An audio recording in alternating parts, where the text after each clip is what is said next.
Chapter 19 Aunt Zelda. Good morning, everyone! Aunt Zelda's cheery voice called out to the pile of quilts and their inhabitants by the fire. Boy 412 woke up in a panic, expecting to have to tumble out of his young army bed and line up outside in 30 seconds, flat, for roll call. He stared uncomprehendingly at Aunt Zelda, who looked nothing like his usual morning tormentor, the shaven-headed chief cadet, who took great pleasure in chucking buckets of icy water over anyone who didn't jump out of bed immediately. The last time that had happened to Boy 412, he had had to sleep in a cold, wet bed for days before it dried out. Boy 412 leaped to his feet with a terrified look on his face, but relaxed a little when he noticed that Aunt Zelda did not actually have a bucket of icy water in her hand. Rather, she was carrying a tray laden with mugs of hot milk and a huge pile of hot buttered toast. "Now, young man," said Aunt Zelda, "there's no rush. Just snuggle yourself back down and drink this while it's still hot." She offered a mug of milk and the biggest slice of toast to Boy 412, who looked, she thought, like he could do with fattening up. Boy 412 sat back down, wrapped his quilt around him, and somewhat warily drank the hot milk and ate his buttered toast. In between sips of milk and mouthfuls of toast, he glanced around him, his dark gray eyes wide with apprehension. Aunt Zelda settled herself down on an old chair beside the fire and threw a few logs onto the embers. Soon the fire was ablazing, and Aunt Zelda sat contentedly warming her hands by the flames. Boy 412 glanced at Aunt Zelda whenever he thought she wouldn't notice. Of course, she did notice, but she was used to looking after frightened and injured creatures, and she saw Boy 412 as no different from the assortment of marsh animals that she regularly nursed back to health.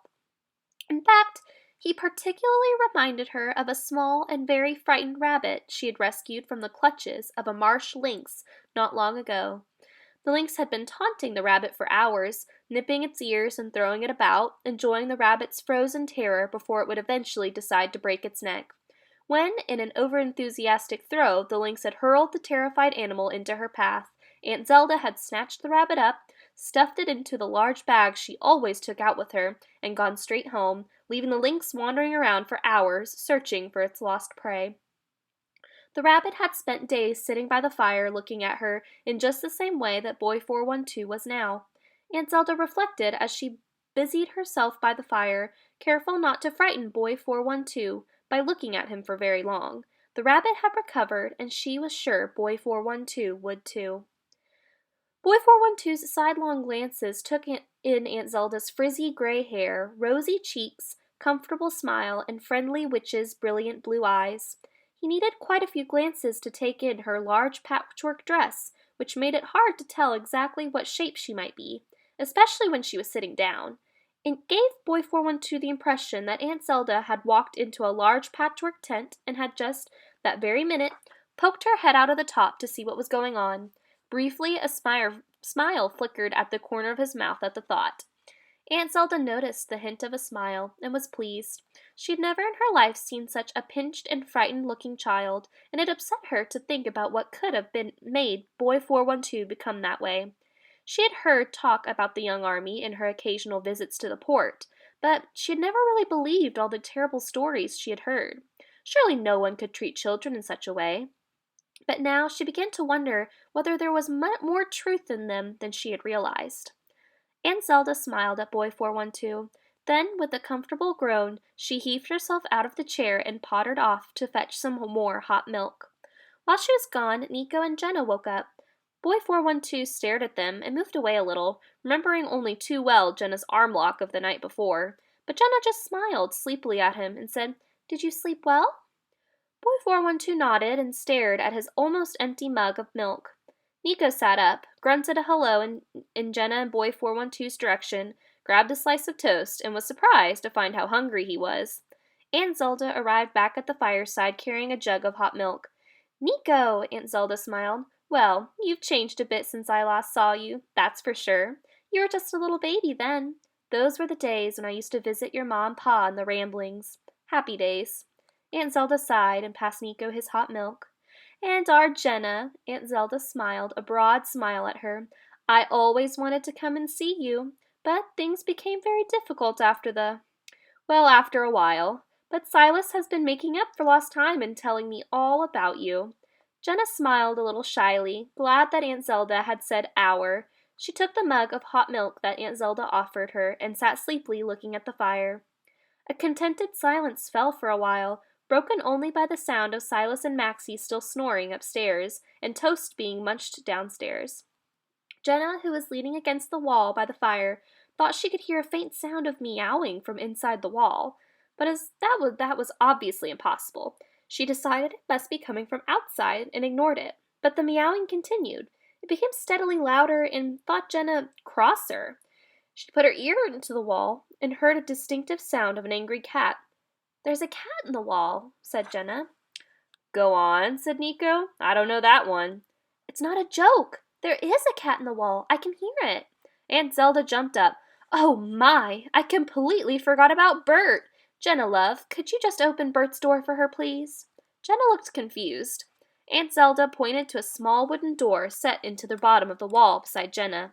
Jenna tugged a little at the door. It flew open, and out waddled an angry duck.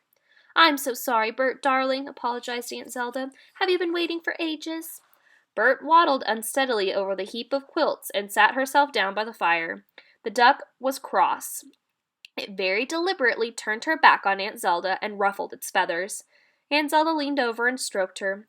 "Let me introduce you to my cat, Bert," she said. 3 pairs of bewildered eyes stared at Aunt Zelda. Nico inhaled his milk and started choking. Boy 412 looked disappointed. He was just starting to like Aunt Zelda, and now it turned out she was as mad as the rest of them. "But Bert's a duck," said Jenna. She was thinking that someone had to say it, and they had better say it straight away before they all got into the "let's pretend the duck's a cat just to humor Aunt Zelda" thing. "Ah, yes, well, of course she is a duck at the moment. In fact, she's been a duck for a while now, haven't you, Bert?" Bert gave a small meow. "You see, ducks can fly and swim, and that is a great advantage in the marshes. And I've yet to meet a cat who enjoys getting her feet wet. And Bert was no exception, so she decided to become a duck and enjoy the water. And you do, don't you, Bert?" There was no answer. Like the cat she really was, Bert had fallen asleep by the fire. Jenna tentatively stroked the duck's feathers, wondering if they felt like cat fur, but they were soft and smooth and felt entirely like duck feathers. "Hello, Bert," whispered Jenna. Nico and Boy 412 said nothing. Neither of them was about to start talking to a duck. "Poor old Bert," said Aunt Zelda. "She often gets stuck outside. But ever since the Quake Ooze brownies got in through the cat tunnel, I've tried to keep the cat door charm-locked. You have no idea what a shock it was to come downstairs that morning and find the place heaving with those nasty little creatures.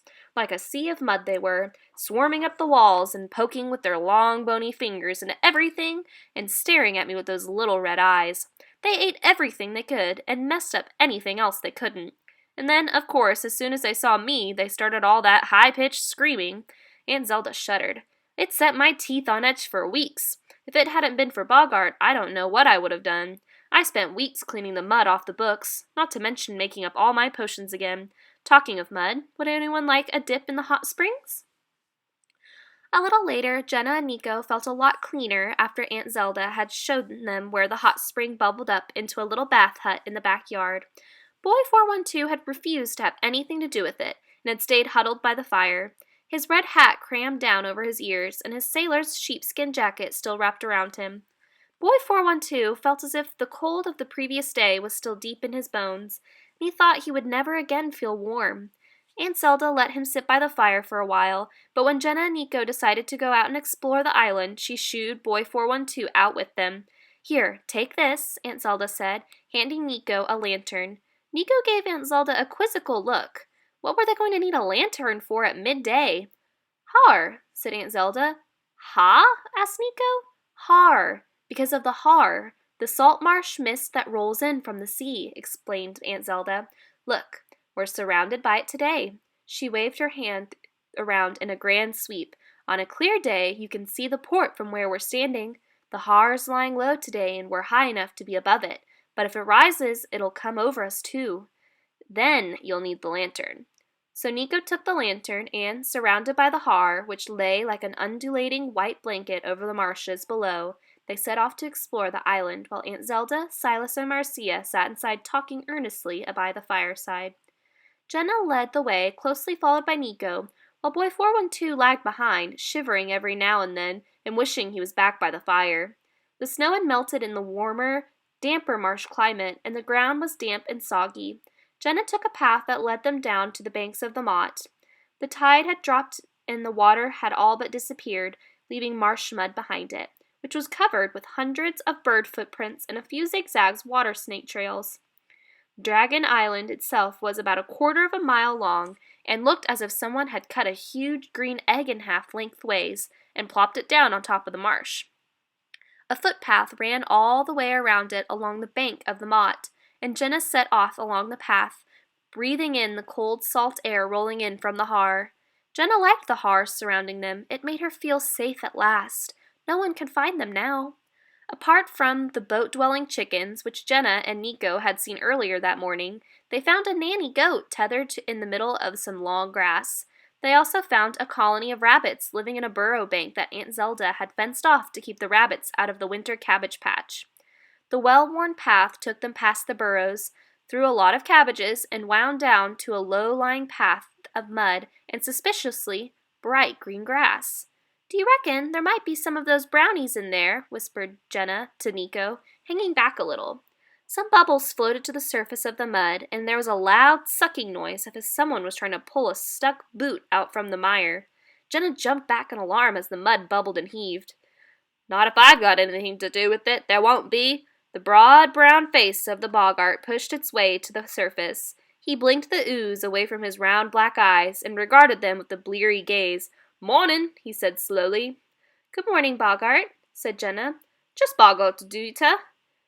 "Is this where you live? I hope we're not disturbing you," Jenna said politely. "Well, you is disturbing me. As a matter of fact, I sleeps in the day, see?" The boggart blinked again and began to sink back into the mud. "But you's not to know that. Just don't mention them brownies, as it wakes me up, see? Just hearing the name gets me all wide awake." "I'm sorry," said Jenna. "We'll go away and leave you in peace." "Yeah," agreed the boggart as he disappeared back into the mud. Jenna, Nico, and Boy 412 tiptoed back up the path. "He was cross, wasn't he?" said Jenna. "No," said Nico. "I reckon he's always like that. He's okay." "I hope so," said Jenna. They carried on walking around the island until they reached the blunt end of the green egg. This consisted of a large grassy mound covered with a scattering of small prickly round bushes. They wandered across the mound and stopped for a while, watching the Har swirling below them. Jenna and Nico had been silent in case they should wake the boggart up again, but as they stood on top of the mound, Jenna said, "Don't you think there's a funny feeling under your feet?" "My boots are a bit uncomfortable," said Nico. "Now that you mention it, I think they're still wet." "No, I mean the ground under your feet. It feels kind of, hollow," supplied Nico. "Yes, that's it, hollow." Jenna stamped her foot down hard. The ground was firm enough, but there was something about it that felt different. "Must be all those rabbit burrows," said Nico. They wandered off down the mound and headed toward a large duck pond with a wooden duck house behind it. A few ducks noticed them and began to waddle over the grass in the hope that they might have brought some bread with them. "Hey, where's he gone?" Jenna suddenly said, looking around for Boy 412. "He's probably gone back to the cottage," said Nico. "I don't think he likes being with us much." "No, I don't think he does. But are we meant to be looking after him? I mean, he might have fallen into the boggart patch, or the ditch, or a brownie might have got him." "Shh, you'll wake the boggart up again." "Well, a brownie might have got him. We ought to try and find him." "I suppose," said Nico, doubtfully, "that Aunt Zelda will be upset if we lose him." "Well, I will too," said Jenna. "You don't like him, do you?" asked Nico. "Not after the little twerp nearly got us killed."